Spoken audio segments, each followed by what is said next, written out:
Welcome to another episode of the Marvel Masterworks podcast. As always, I'm your host, Adam, and with me is my co-host, Donnie, the Emerald Enthusiast. Donnie? Hey, what's up, Marvel fans? It's the man whose ring runs on fanboy energy, the podcasting machine, the big nerd in green. It's the Emerald Enthusiast, here to talk to you about Loki. Yes, as you can probably tell because of my background. Actually, run out of the way. Yeah, Loki. beautiful background. We're talking Loki. We let some time go. We decided to this time, instead of doing 2 episodes at a time, because the series was only 6 episodes, we would do it all at once. So that's what we're doing. We're doing it in one big, pot of review, stew or something. I don't know. That analogy went horribly wrong. Anyway, we're doing it all at once, and that's what it is. It's like a buffet of Loki review goodness. There we go. I like a big pot of review stew. I like that. I tried to make it something, it didn't work, but yeah, you thought it worked, so it's good. Works for me. As long as I please you, Donnie, on this show, that's all that matters, really. That's whose opinion I'm actually most focused on entertaining. So, yeah, we're going to talk Loki. Is there any news, Donnie, before we get into it that you want to bring up, Marvel-wise? Not especially. There's the big news with the disagreement between Disney and Scarlett Johansson over, her payment for the Black Widow movie. But right. I haven't really read enough on that to really have formed an opinion. I know it has a lot to do with the fact that Disney put it on the Disney streaming service as opposed to the movie just being distributed to theaters. Right. And she's claiming that that's a contract breach because she has, box office incentives will, if it hits certain targets, would have allowed for her to make more money. Yes. It's not going to, being on streaming, would it have hit those, does that hinder it hitting those targets? Possibly, but also we're in a pandemic. Would it have hit those targets if it wasn't on streaming? I'm doubtful because, again, pandemic. My thing is, look, it seems like they may have reached the agreement. I think they should have done, Disney should have done what Warner Brothers did, and that is, pay their talent, adjust the contract to allow for the day and date streaming thing. Sure. People criticize Warner Brothers, but they did the smart thing there. The only thing I'll say is, again, I'm not certain that if that movie had come out just theatrically, I don't think it would have hit much more massive targets. Because, again, I think that the people in Hollywood, especially actors, it seems to me, it's like they've forgotten that we're in the midst of a pandemic. Yeah, you make a good point. I mean, and again, I'm not siding with the big corporation Disney. Like, my statement is my statement, and I'll censor it. But here's my overall take. This week in Hollywood has been millionaires versus billionaires. Dawn of I don't give a crap about rich people's finances. And here's the best solution, because I think they're going to settle out of court eventually. And 99% of that will be because the judge is named Martha. Why did you say that name? Yeah. No, so triggered. It's just like she made $20 million. Yeah. If that was the salary I took home to play pretend, I'd be happy with it. Sure. I mean, I look at it. I did enjoy the movie a lot. I watched it with my youngest daughter. Right. There was a lot to like about it, but at the same time, it's one of those things where I look at it as a fan and I'm like, work it out amongst yourself. Work it out amongst yourselves. And whatever happens there. So it's my understanding that Scarlett Johansson is now walking away from Black Widow. So hopefully everything is resolved and they can move forward with the character at this point. So. Yeah. I have no doubt that it'll work itself out. Sure. Now, I'm like you. I mean, I would be, even right now, I am in no hurry to get back to the theater.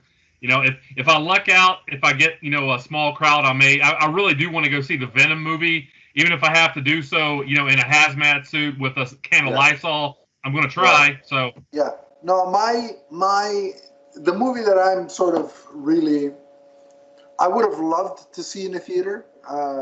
Look, I don't think it's going to be. I don't think for me it's going to be Venom. That's September. Kids are going to be back in school then. It's going to be a crap fest. The numbers are. 2 weeks ago we just went into step 3 of our reopening plan, which allowed gyms and restaurants to reopen. Yeah. And surprise, surprise, the case numbers are going up, Donnie. I'm shocked that when you allow vaccinated people and unvaccinated people to mingle unmasked in a restaurant, well, what do you think is going to happen? Yeah. Right. Right. Yeah. So September to me is going to be a quote unquote shit show. I think. And then the movie that I wanted to go see in theaters, especially after the second trailer, was Ghostbusters. Right. Yeah. Afterlife. I don't think numbers are going to be much better in November than they are in September. They maybe, who knows? Yeah. Again, it all depends on vaccination rates and numbers and stuff like that. Like I said, I'd like to see Ghostbusters in theaters. I'm hoping they'll put it on, like they'll do like a 45-day window and then, either sell it to Amazon or Netflix so I can watch the thing. Likewise. But it doesn't look, our review of that for Hunting Haunts, the Ghostbusters podcast, will have to probably be when it hits home media. Right. By the way, we just did a Hunting Haunts podcast on the Ghostbusters comics from IDW Publishing. You can find that right here on YouTube. Yeah. And it's doing, it was a good one. We talked comics, which we said we were going to do on this channel as often as we could. Yeah, I highly enjoyed it. Yeah, and we will do another one. We'll schedule it after this show. You guys won't hear the scheduling. But we will plan another one to drop soon because I do want to discuss the recent trailer with you on that episode when we do it. Now it's just about, do we do another volume of the graphic novel or do we do the real an episode or 2 of the real Ghostbusters cartoon? I'm down for either one. So Donnie and I will discuss that after the show, but you will definitely hear more Hunting Haunts. Yes. But with that news and sort of discussion about when we may go to a theater again out of the way, let's talk about something that we didn't have to go to a theater to watch, and that was Loki. So Donnie, give us the law of the land, or the lay of the land, I should say, not law of the land. The low-key of the land on Loki. The lay of the Loki land. Okay. So we start off with an episode called Glorious Purpose, broadcast on June 9th, 2021. And we see that Loki is arrested by the Time Variance Authority when he creates a new timeline after we saw him steal the Tesseract from the Battle of New York. And let me just start by saying, I think it's essential for any entertainment media to have kind of keystone moments, and I like the fact that you can say New York within the context of the Marvel Cinematic Universe, and everybody knows what that means. Yeah. New York's a big deal. Yeah. And we saw Loki steal the Tesseract and create this new timeline. Right. So the TVA, and that is the Time Variance Authority, resets the timeline, and Loki is branded a variant to stand trial in front of Judge Renslayer for crimes against the quote-unquote sacred timeline. And another thing I want to say here, as far as what Marvel is doing, and we'll definitely get into this when we talk about Episode 6, it seems like they're raising the stakes a little bit. They want to kind of go beyond just the Infinity Gauntlet and the Infinity Stones and say there are greater forces out there than just that.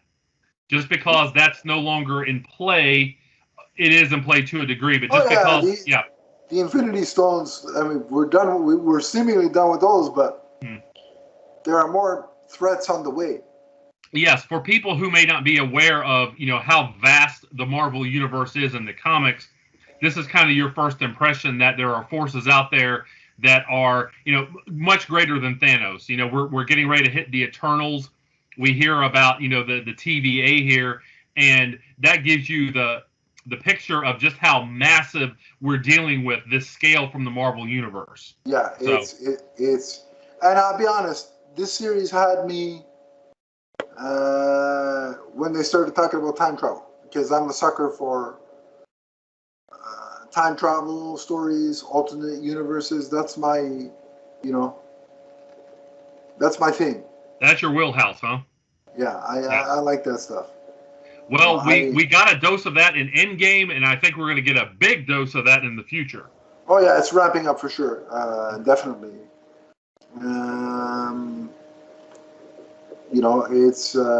It's a big deal. Mm-hmm. And so Loki stands trial in front of the TVA, and Loki blames the Avengers for what happened. And Renslayer says, no, that was what happened with the Avengers was meant to happen. Yeah. What you have done is not meant to happen. It kind of reminded me of, the random and the purpose from Stephen King's Insomnia, meaning that there are things that are kind of inevitable, but things kind of go awry with the time stream. And that's always a fun concept to play with. I also want to say, when you see these things illustrated with the kind of whimsical, cartoonish animation with the TVA, I thought that was a nice touch. Yeah. My breakout character that's not a Loki variant for me, without a question, is Mobius. I just Owen Wilson just I think stole the show for me. Mm-hmm. In fact, we see Agent Mobius, who was played by Owen Wilson, who did an excellent job. Yeah. And he takes Loki to a place called the Time Theater, which I thought was a very interesting concept too, to review his past misdeeds and question him about his personality and his propensity for hurting people. And he wants to know, he was like, what is your nature? Do you enjoy, do you relish inflicting pain on others? Yeah. I love that they kind of did that. And while he was doing that, he kind of showed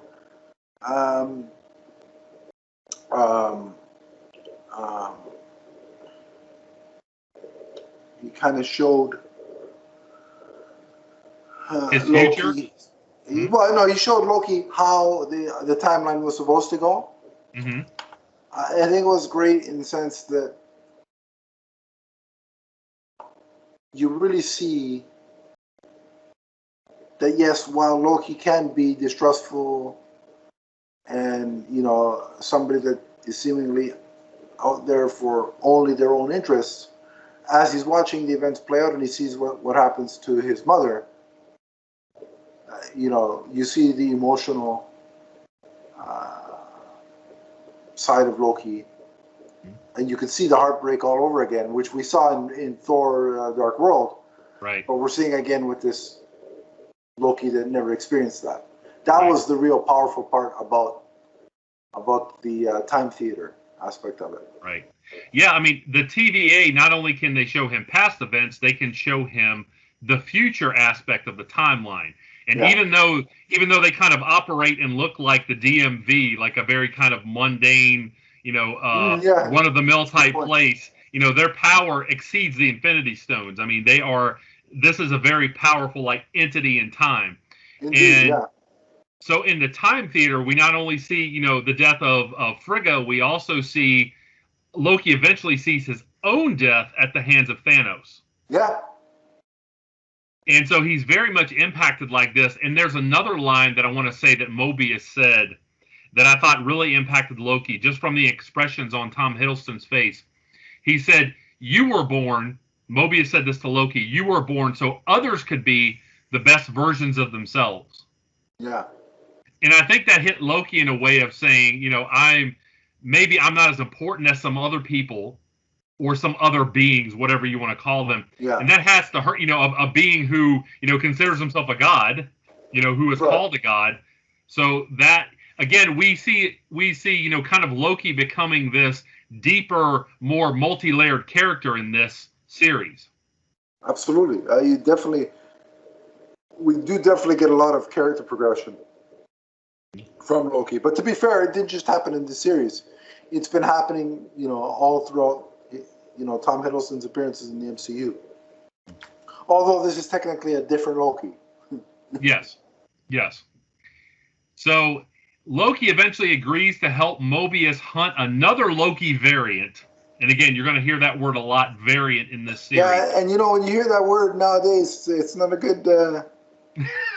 doesn't inspire anybody with any hope or confidence. Yeah, I'm like, did they really have to use this word? Could they not have gone with something else? Right, it used to just mean, a different comic book cover.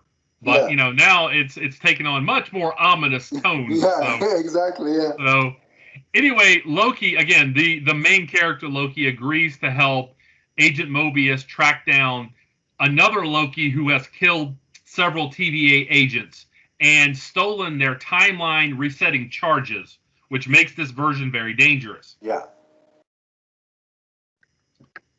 The cool... It's both cool and shocking at the same time. Is that this Loki variant is a woman? Mm-hmm.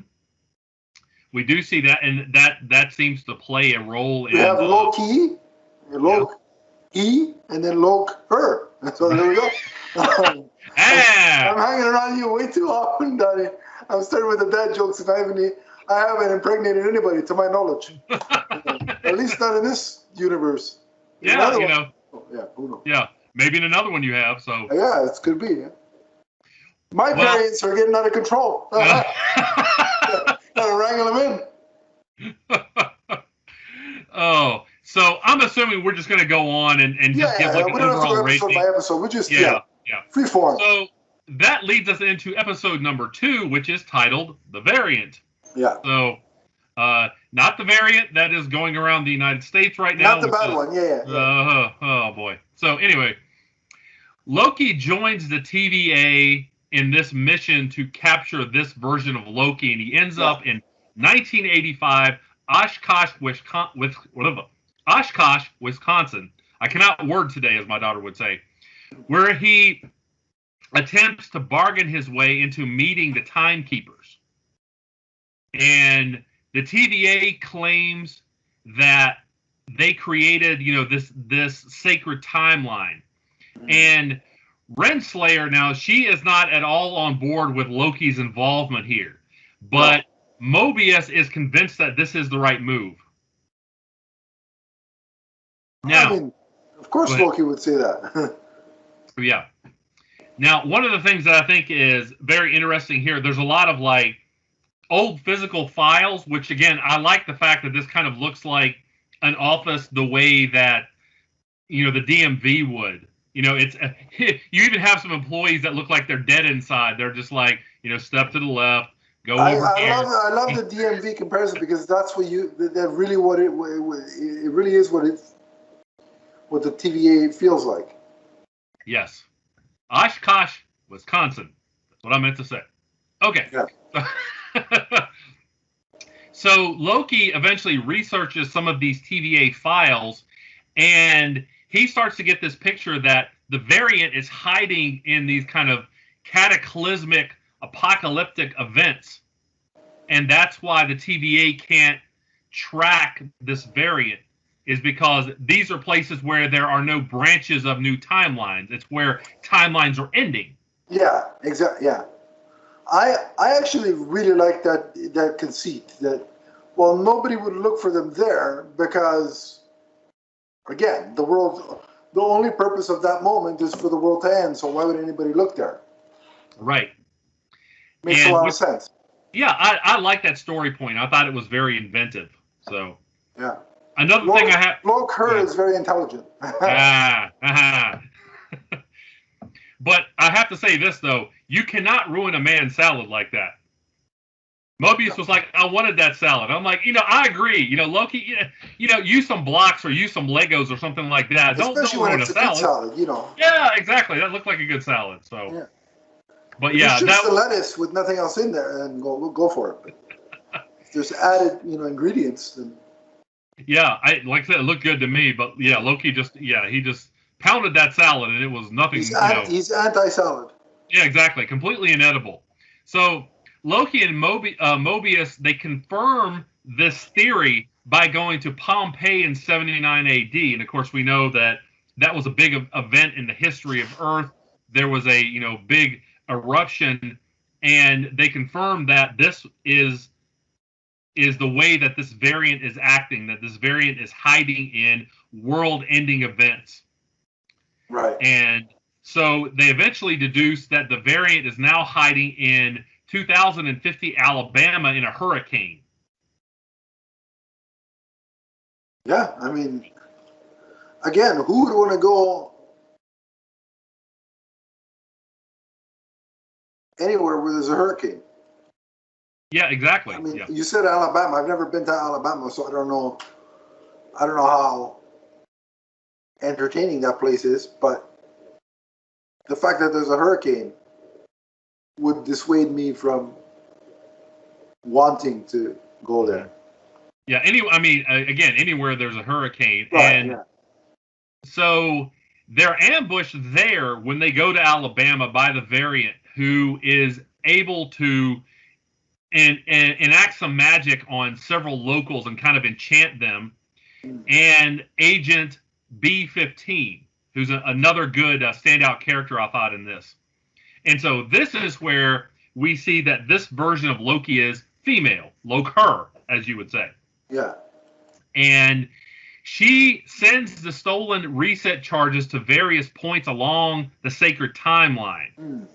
And that creates numerous branched timelines that they just throw the TVA into chaos.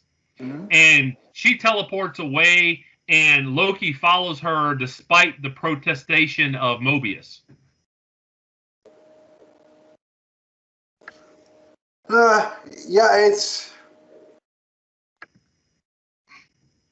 I like the fact that she gets away in the sense that they're showing just how much of a threat, of a hassle that she's going to pose, but also that Loki seemingly allows, kind of is going against the wishes of Mobius. Already is kind of, he's still at the stage where he's, typical Loki, being distrustful and out for his own agenda. So he's not really doing much of anything to change anybody's opinion of him. Right. I mean, at this point, his nature is still to be, on his own and to kind of act on his own impulses as opposed to being a team player. Now, we do see that develop as the series goes along. Right. But again, he acted on impulse here, and he does follow the other Loki. Yeah.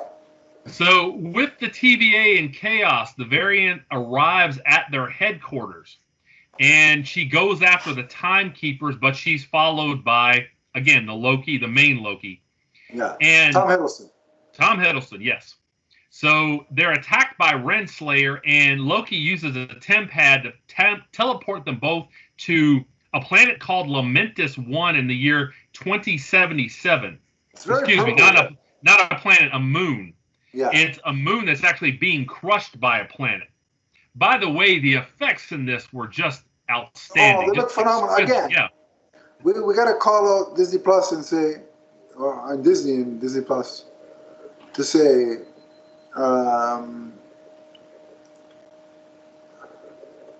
the visuals, it looks like a movie. Yeah. They're not skipping on the look. Well, I think you said it best in an earlier podcast, which you can find right here on YouTube as well as iTunes and Podbean. Nice plug. Shameless plug. As always. Top tier shameless plug. Top tier shameless plug. I was going to say top tier plugging, but that's a different podcast. Anyway, continue. You threw me a curveball.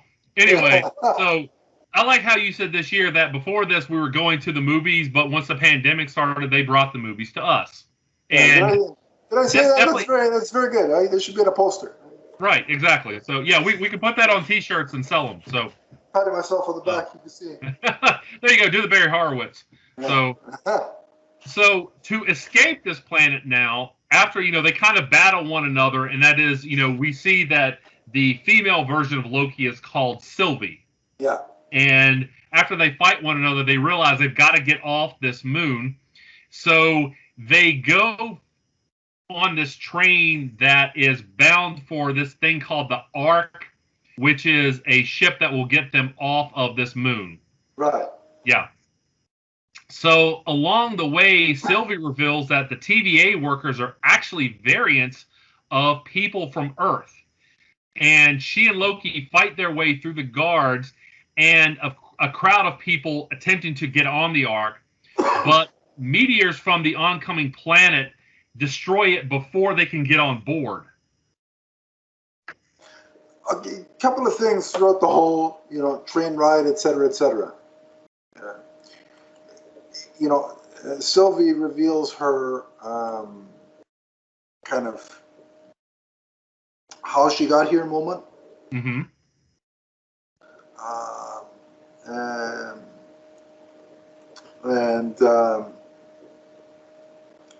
She was on Asgard, and when she was a child, they came and took her.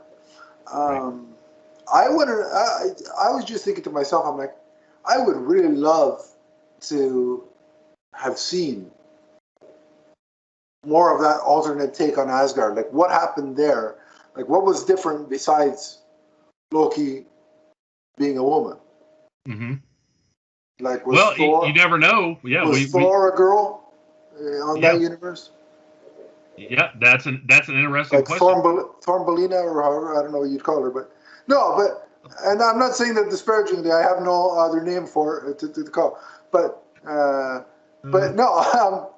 I think it'd be cool to see, it would have been interesting. I'm sure, I like seeing alternate takes on the universe we're familiar with, right? Right. What you're saying is that a universe, a version where they're sisters instead of brothers. Somebody's gonna hashtag Thornbelina here. Thornbelina. Just Thorella. I didn't think Thorella's good too. Yeah. So do a poll: Thornbelina or Thorella? Which one should it be? I want to say here too, there's a lot of good character development in these episodes, because when a character's in a situation to where they can't just use their powers to get out of a situation, where they're in some kind of bind, where they have to use their intelligence, where they have to use strategy. Right. That's a good opportunity for development, and we see that here out of Loki. Yeah. Another thing I want to get your take on is we start seeing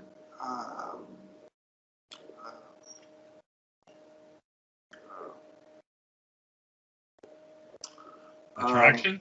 We start seeing, Loki, and I guess Sylvie at the same time, mm-hmm. seemingly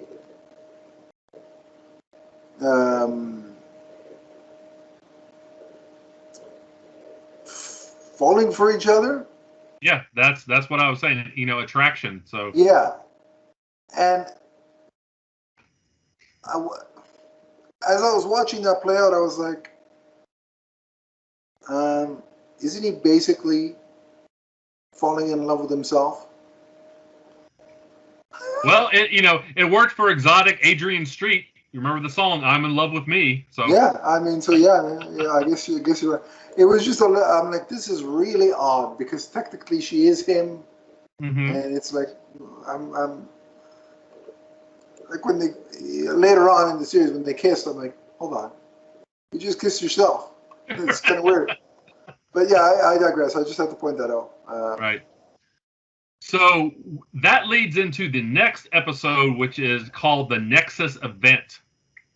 And Sylvie tells Loki that she escaped from the TVA as a child. Yeah. And again, you start to see this attraction, and which creates a unique branch timeline. And the TVA then gets kind of they get the vibe from that.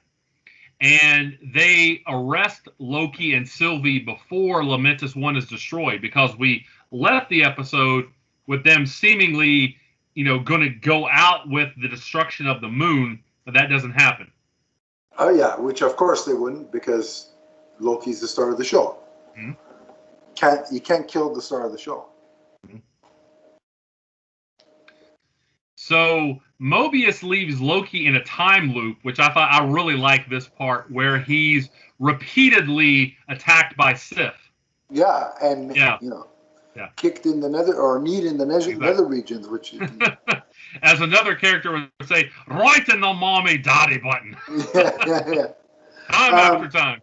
And it was nice to see Jamie Alexander return as Sith. And I just want to point out, because this is the opportunity where I'll get to do it for this particular show, that Jamie Alexander, Donnie, and I'm sure you know where this is going, but it's worth saying that since we're talking about multiverse, I have as everybody knows who listens to this show knows, I have an omniverse full of wives, which is celebrities that I've been attracted to, and Jamie Alexander is in fact on the list. And we can now carry on.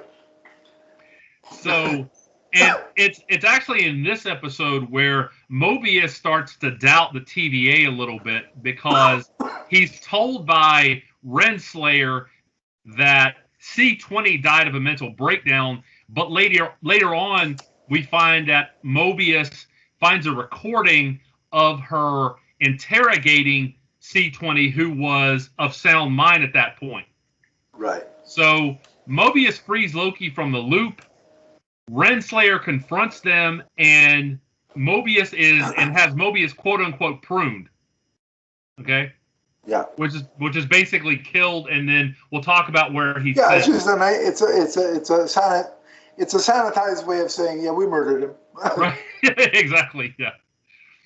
So Renslayer takes Loki and Sylvie to the Timekeepers, who order Loki and Sylvie to be deleted. Yes.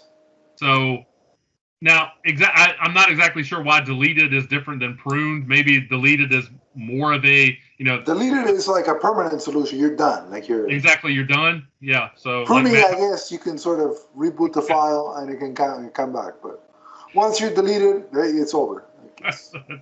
Well, all I kept thinking about is Matt Hardy going, delete. So, however, with B-15's help, Loki and Sylvie defeat Renslayer and the Timekeeper's guards. Sylvie actually cuts the head off one of the Timekeepers, but discovers that they're just androids before a recovered Renslayer then kills Loki, or prunes Loki. And Sylvie overpowers Renslayer and demands the truth about the TVA. Right. Now, it seemingly ends there, but then there's the big post-credit scene that everybody was talking about, where Loki awakens and he meets several other variants. Yeah. And there's a kid version of Loki. There's a big bald version of Loki. There is the original classic Loki and an alligator Loki. Yeah. Okay. So a couple of things. In terms of the Timekeepers, during that conversation, the trial portion, it was vampires were mentioned. Yes. So it's the first nod to vampires in the MCU, which of course will lead to the upcoming Blade film. And you know how excited I got when I heard vampires, because I'm like, oh, who's coming. Likewise, yeah. And then I started thinking about Buffy and Sarah Michelle Gellar, and the list comes up again. But I'll have an opportunity to talk about the list in another episode we're recording in a bit, so I'll mention her later. But for now, she just definitely came up when I started thinking. And I'm like, can you imagine a tag team between Blade and Buffy against the vampires and the werewolves and the likes of the Marvel? Buffy is now owned by Disney because of the Fox merger. Okay. So technically, she could pop into the MCU. She won't, but she could, and I'd be here for it. So just if Kevin Feige is listening, Well, you know how I feel about Blade. How we've talked about that. Yeah, I can't wait to see Blade come back. I was a fan of not only the movie but the comics, the TV series. Yeah, we need a comic with Blade. Yes. the animated series that came from Japan was amazing. So Blade's one of those characters that for me never gets old. So right. Well, and he doesn't because of the whole half vampire thing. Mm-hmm. So now this leads into an episode called Journey into Mystery. And Renslayer tells Sylvie that when Loki was pruned, he was sent to a place called the Void, which is also where Mobius is at. This is at the end of time from where nothing has ever returned. Yeah. And the Void is also a place that I like to think where angry fanboys scream and moan on Twitter about things they don't like, and nobody really cares. So. Oh, it's a good thing. Yeah. I'd like to prune a few people that I heard this week on Twitter. On Twitter, yeah, exactly, yeah. You should have a dislike, and a prune button where you can click that button and it gets rid of it. Like, you'll never see that account again. And I know they have the block button, but sometimes I still see crap leak through the block button, even though I have somebody blocked. I still see their garbage, and it's like, why is this not working? Like, I blocked them for a reason. So it's here that we learned that the true creator of the TVA is actually hiding beyond the Void. Yes. Which is interesting because there is a creature there that they encounter, and it's called the how do you pronounce it again? And I know this creature from the comics. A Leagoth. Sounds about right to me. A Leagoth. Anyway, so that's how I would say it. Right. So that creature actually is in the comics because I remember seeing it before. And so Renslayer plans to reach out to the TVA's true creator. So Loki and all the other Loki variants, that's when they come in contact with this massive, huge void-like creature that's called the Alioth or the Leoth, whatever. Anyway, basically what this creature is, it's in the comics, it was the first being to ever escape the timeline. And so it's capable of eating and consuming pretty much anything. And so the group of Lokis that we see, they actually encounter another set of Lokis that are all trying to betray one another, which I thought was hilarious. Yeah. Because that speaks to, Loki's nature as a character. Yeah, they were all true to form. Yeah. So we see that classic Loki and alligator Loki and the kid Loki help the main Loki escape. And they come across Mobius and Sylvie. And this is also the episode, I got to say, there's an Easter egg that I thought was really interesting. This is the episode where we see the Thanos copter, which is one of those kind of weird advents in comics. Thanos flew a helicopter for a time that had his name on the side of it. Thanos just, so you wouldn't confuse it with anybody else because, a big purple guy in, golden armor, that may not be distinct enough, so he needed a Thanos copter. Yeah. Kind of like Spider-Man's buggy. Right, yeah. No, but I really like the stuff with the multiple Lokis, especially. I really like the fact that we saw.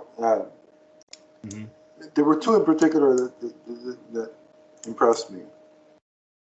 Classic Loki, because to put anybody in that classic costume takes.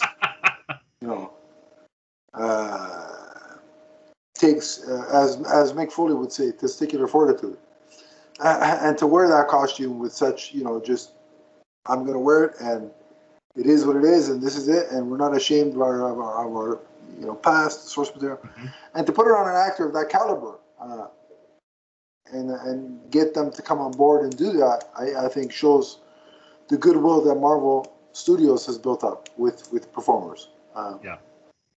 And the other one.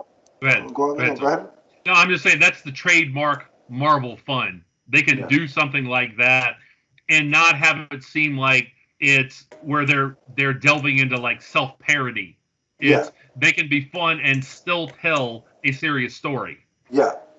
And the other one I liked was the alligator. Yeah. Loki, because who would have ever thought we would actually see something like that? So this, I will say, I think this episode feels more like a finale than the actual finale, because we have that big battle where the classic Loki provides the distraction, and then Loki and Sylvie, they successfully enchant the creature, the Alioth, together, and the creature shows them the way to a citadel that is beyond the void. Yeah. Yeah, you're right. It did have, that big episode, that finale feel. And honestly, they could have ended it with them approaching the void and say, okay, see you next season. And just left it there. But yeah. Yeah, they could have. You understand why they didn't, given what movie's coming and who's going to be in it, Right, yeah. Now, again, in no way does this diminish episode 6, but there were some people with whom I spoke who were a little confused, and hopefully we can provide you a little bit of insight here as to what happened. Okay. So we are on to the finale for All Time, Always. And Renslayer leaves on a mission to find, quote-unquote, free will. Yeah. And we see Miss Minutes give her the information for the TVA's creator. And by the way, Miss Minute is played by Tara Strong, who's voiced several characters, including Harley Quinn, Girl, Harley Quinn, and the list is endless. Mm-hmm. But I just want you to know, real life Tara Strong,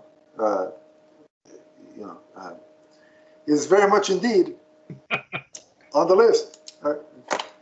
I think we've spoken about this before. I actually saw her at a Comic-Con a couple of years ago, and she was incredibly gracious to her fans. Yeah, she seems like a sweet very person. Funny. Yeah, yes. And she dressed up as Harley Quinn for one of the conventions. Was that the one? No, this wasn't the one. She was wearing, I think, like a leather jacket or something like that. So yes, she was very attractive. Yes, but she was very down to earth, and yeah, she seems that way. She didn't come off like some disinterested celebrity. She was actually enjoying herself. So yeah. So we see a really key scene here. B-15 proves to some of the other TVA troopers that they're variants by showing them a Renslayer variant who is a high school vice principal. Now, Loki and Sylvie are now at the Citadel at the end of time, and this is where we see the character that is only referred to in this episode as He Who Remains. Mm-hmm. But this, I believe, is going to be a huge part of the next phase of Marvel movies and TV, because who this leads to and who we see at the very end is a major player within the Marvel mythos. Now, this version, this is He Who Remains, says that he's grown weary, and he offers Loki and Sylvie a choice. Kill him and risk another multiversal war, because he is saying that he's basically keeping time organized. Yes, in order. Or they could replace him and oversee the TVA and oversee that singular timeline. Right. So then Loki and Sylvie fight. Loki is sent back to the TVA. They do kiss. We definitely see that. So Loki kissed himself. Yeah. So Loki kissed himself. So you can definitely say that Loki loves himself. Yeah, indeed. But Loki is sent back to the TVA, and we see that Sylvie does go through with killing He Who Remains. Now, should we talk about He Who He Who Remains is? Well, I'm getting ready to. So if you want to say something, I'm gonna. Go. Okay, so when Loki gets back to TVA headquarters, he tries to warn Mobius and B-15 about the variants of He Who Remains. Right. Because He Who Remains said, the versions of me that are coming are very dangerous. Yeah. And then we see that Mobius and B-15 don't recognize Loki. And Loki then sees a statue, and you can see, even though it's not in color and he doesn't have the helmet on, we see a statue that is wearing the costume of Kang the Conqueror.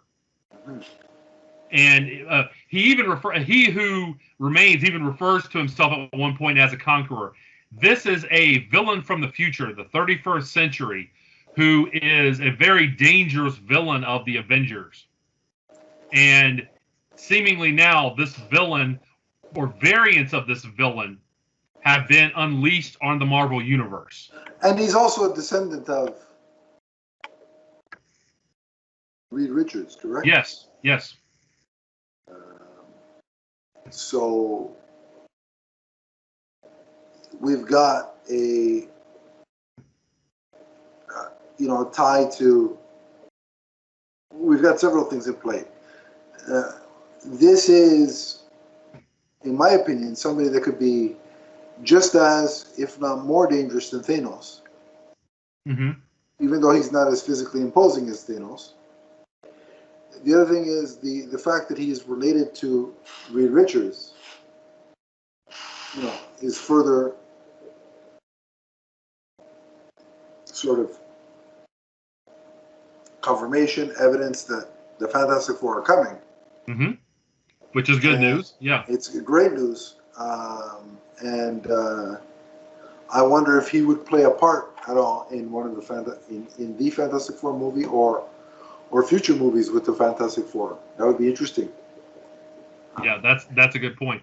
If you've never read, anything with Kang in it, if you don't have any access to comics right now, you could always try to find Avengers: Earth's Mightiest Heroes, the old cartoon. Yeah. He was in that. And again, that gives you a snapshot into just how dangerous he's been in the past to the Avengers. So. And also, I like the name because doesn't it sound like a wrestling character? Like Kang the Conqueror sounds like somebody that could be managed by Mr. Fuji. That's a good point. Yeah. Like I just bring, Could have been tag partners with Yokozuna. Yeah, or Haku, or something like that. Yeah. Haku and Kang, But no, can you imagine one of the variants was called, or one of his variants was called Haku? If they do that, I'm gonna start getting Hot Toys are gonna have to release a Mr. Fuji action figure. No, but can you imagine that $300 action Mr. Fuji action figure? Oh, good lord. Anyway, enough about Mr. Fuji. But no, I'm, like I said, I don't know much about the character, but I'm fascinated by that he is this sort of, at least this version is presented as this overlord of, the keeper of time, the patroller of time, if you will. Mm-hmm. And the ending when Loki sees the statue, and we realize that he's in an alternate timeline now. That kind of had the Planet of the Apes ending vibes when Charlton Heston sees this. That's a good point. Yeah. So yeah, I really liked it. Mm-hmm. Yeah. So how are we rating this series on? And then also the big end tease is that not much of anything, but it was a file Loki's file being stamped. Mm-hmm. His TVA file being stamped, and it said season 2. So right. This is the first MCU Disney Plus series that has been confirmed for a second season. And I'm definitely down for that. So.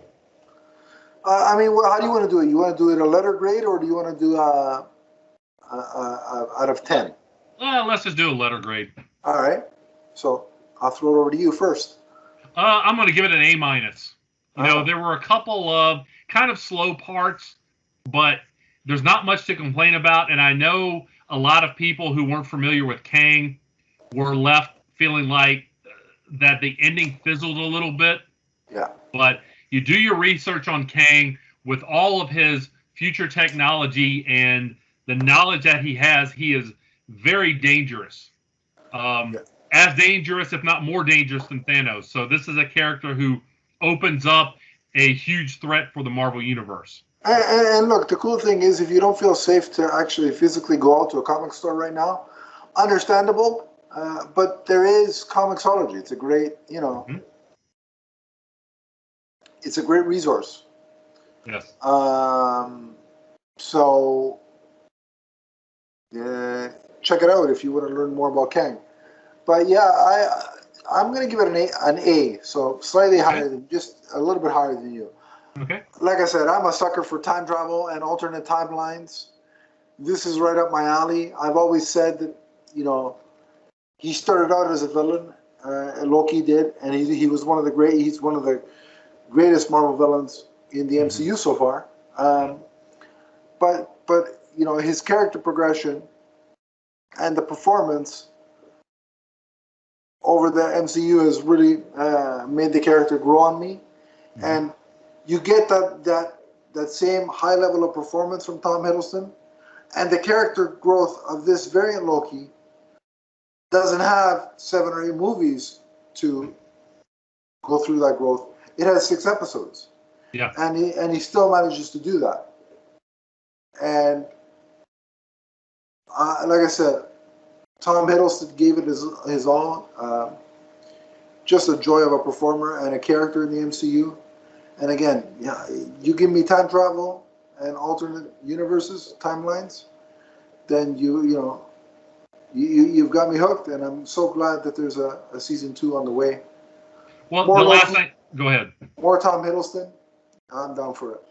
The last thing I'll say, if Tom Hiddleston wasn't such a gifted actor, I mean, there were a lot of breakout performances, don't get me wrong, but without the acceptance from the public and the love for this character, this series doesn't happen, and it doesn't work if he's not as talented as he is. So it hinged upon him.